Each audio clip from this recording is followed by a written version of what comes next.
রাশিয়ায় মানুষ যেমন জানে না ভবিষ্যৎ কেমন হবে, তেমন এটাও জানে না যে অতীত কিভাবে আসবে, কারণ এখানে অতীতও ক্রমাগত বদলে যাচ্ছে। এই যে এখানে জোসেফ স্টালিন, তার মৃত্যুর পর একটা সময় ছিল যখন রাশিয়ায় স্টালিনের সব মূর্তি সরিয়ে ফেলা হয়েছিল, কিন্তু আজ রাশিয়া জুড়ে বিভিন্ন জায়গায় আবারও স্টালিনের স্মৃতি জেগে উঠছে। বর্তমানে সরকার স্টালিনকে দেখাচ্ছে একজন শক্তিশালী নেতা হিসেবে, যিনি যুদ্ধ জয়ের নায়ক। আজকের তরুণরা স্টালিন সম্পর্কে কি ভাবছে? আমি মনে করি জোসেফ স্টালিনকে অন্যায্যভাবে ঘৃণা করা হয়। তিনি আমাদের জাতির জন্য অনেক কিছু করেছেন, যা আমরা এখনো ব্যবহার করি।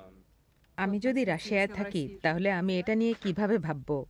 স্টালিন তো আমাদের ইতিহাস।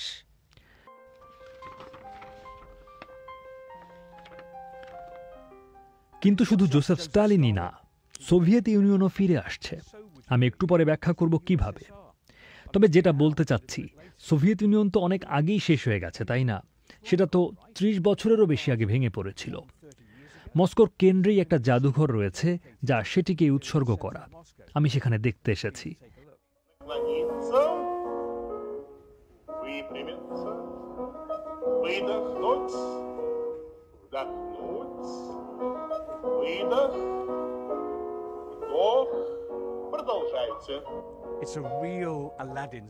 একটা সত্যিকারের আলাদিনের গুহার মতো, বা বলা উচিত লেনিনের গুহা, যেখানে ইতিহাসের চেনা দৃশ্য, শব্দ, এমনকি গন্ধও টিকে আছে। এবং এখনও কিছুদিন আগেই প্রেসিডেন্ট পুতিনের একজন উপদেষ্টা দাবি করেছেন আইনত সোভিয়েত ইউনিয়ন এখনও আছে, কারণ ভাঙার সময় নাকি প্রক্রিয়া বা নিয়মের লঙ্ঘন হয়েছিল। তিনি এটা বলেছেন রাশিয়ার ইউক্রেন যুদ্ধকে মস্কোর অভ্যন্তরীণ বিষয় হিসেবে দেখানোর জন্য। একজন সাবেক রুশ প্রধানমন্ত্রীও তার কথা সমর্থন করেছেন। ঠিক ওখানে রেড স্কোয়ারের কাছে কিছু চরম জাতীয়তাবাদী রয়েছেন যারা এতে একমত এবং যারা সোভিয়েত ইউনিয়নকে ফিরে পেতে চান।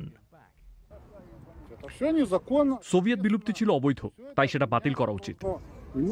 আমরা 1945 সালের সীমানায় ফিরে যেতে চাই, যেন এই যুদ্ধগুলোর অবসান ঘটে।